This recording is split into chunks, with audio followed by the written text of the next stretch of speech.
সাভারের ঘরে ঘরে এখন লাকড়ির চুলা। মাসে 1080 টাকা বিল দিয়েও কেন এই চরম ভোগান্তি? গ্যাস আছে লাইনে, কিন্তু চুলায় আগুন নেই। সাভারের অলিগলিতে এখন এমনটাই নিত্যদিনের চিত্র। দীর্ঘ সময় ধরে সাভারের মানুষ ভুগছেন এক চরম গ্যাস সংকটে। ভোর 6টা না বাজতেই উধাও হয়ে যায় গ্যাস, আর ফেরে গভীর রাতে। সারাদিন হাড়ভাঙা পরিশ্রম করে যখন একজন গার্মেন্ট কর্মী বাসায় ফেরেন, তখন এক মুঠো ভাতের জন্য চুলায় আগুনটুকুও পান না। বাধ্য হয়ে বহুতল ভবনের ফ্ল্যাটে এখন জ্বালানো হচ্ছে লাকড়ির চুলা।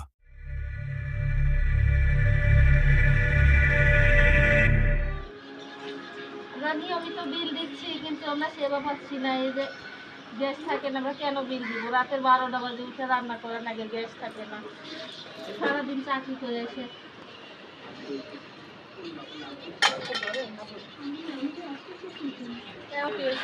ডুবাই ডুবাই রান্না যায়।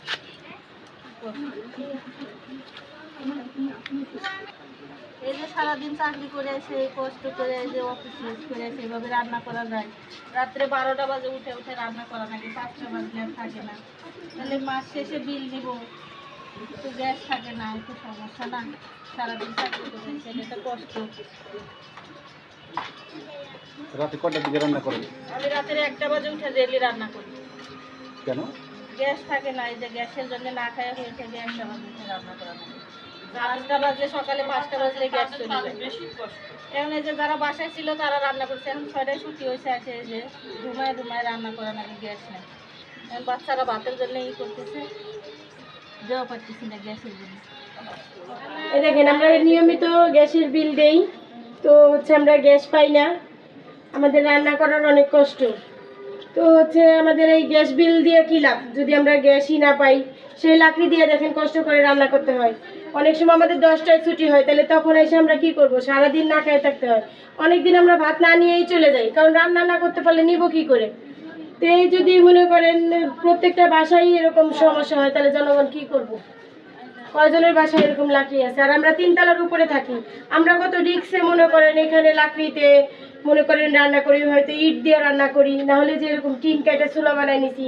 তো এইভাবে তো চলে না, যে কোনো একটা তো করতে হবে। তো সরকার তো এই জন্য কিছু করতে পারে। নতুন সরকার আসলে আমরা তো অনেক কিছু আশা করি সরকারের কাছে, তো উনি তো কিছুই করতেছে না। গ্যাসের কাজ করে, খালি উনি যে গ্যাসের কাজ করে, তো কাজের তো কোনো পাই না, উন্নত পাই না। রান্না করি তো গ্যাস থাকে না, লাকড়ি দিয়ে রান্না করি। আপনি কি চাকরি করেন? জি, কি চাকরি করেন? গার্মেন্টসে চাকরি করি। আচ্ছা, কখন এসে রান্না করেন? ছুটি হইলে 5টায় 7টায় ছুটি হয়। 5টা 7টার সময় আইসে কি চুলায় গ্যাস পান? না, কিভাবে রান্না করেন? লাকড়ি দিয়ে রান্না করি। লাকড়ি দিয়ে রান্না করেন। দর্শক, এই যে দেখতে পাচ্ছেন 3তলায় ভাড়া থাকেন এই আপা, তারপরেও তিনি এইভাবে গ্যাসের অভাবে তিনি চুলার ব্যবস্থা করেছেন, এই যে লাকড়ি দিয়ে রান্না করছেন। এই সমস্যাটা কতদিন যাবত? 1 বছরের বেশি। 1 বছরেরও বেশি সময়। তো দর্শক, সময়তে আরো এখন খালি সমস্যা বাড়তেইছে। আচ্ছা, সমস্যা বাড়তেছে। গ্যাস পাচ্ছেন না তিতাস গ্যাসের চুলায়, কিন্তু বিল দিচ্ছেন প্রতি মাসে। আগে তো তাও 3টে বাজে আসতো, এখন সেটাও আসে না। আচ্ছা আচ্ছা, সরকারের কাছে কি চান? শুক্রবারে আসতো, এই যে শুক্রবারেও আসে না এখন। আগে তো শুক্রবারে আসতো, এখন শুক্রবারেও আসে না। কি চান সরকারের কাছে? আবেদনটা কি? আমরা চাই যে আমরা ভালোভাবে রান্না করি, গ্যাস যাতে আসে। একদিকে আগুনের ধোঁয়া আর আগুনের ঝুঁকি, অন্যদিকে রান্নার চরম অনিশ্চয়তা। এই অভিশপ্ত জীবনযাপন করছেন সাভারের হাজারো পরিবার। সবচেয়ে বড় কষ্টের জায়গাটা হলো মাসের পর মাস গ্যাস নেই, তবু মাস শেষে ঠিকই পরিশোধ করতে হচ্ছে 1080 টাকার মাসিক বিল। তিতাস গ্যাস কর্তৃপক্ষের কাছে আমাদের প্রশ্ন, যে গ্যাস আমরা পাচ্ছি না, সেই গ্যাসের বিল কেন দিতে হবে? এটা কি গায়ের জোর, নাকি সাধারণ মানুষের ওপর চরম অবিচার? হোটেলের খাবার খেয়ে কতদিন চলবে?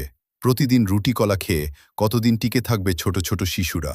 সাভারের সবুজ বাগসহ বিভিন্ন এলাকার মানুষের এই কান্না কি কারো কানে পৌঁছাচ্ছে না? আমরা আর আশ্বাস চাই না, দ্রুত এই সমস্যার স্থায়ী সমাধান চাই। কর্তৃপক্ষ কি দ্রুত পদক্ষেপ নেবে, নাকি এভাবেই চলতে থাকবে সাভারবাসীর এই অবর্ণনীয় দুর্ভোগ? শেয়ার করে এই আওয়াজ পৌঁছে দিন সংশ্লিষ্ট সবার কাছে। প্রতি মাসে 1080 টাকা বিল দিচ্ছি, কিন্তু চুলায় আগুন নেই। সাভারের মানুষ কি জিম্মি হয়ে আছে? তিতাস গ্যাসের এই চরম অবহেলা আর কতদিন সহ্য করবে সাভারের সাধারণ জনগণ?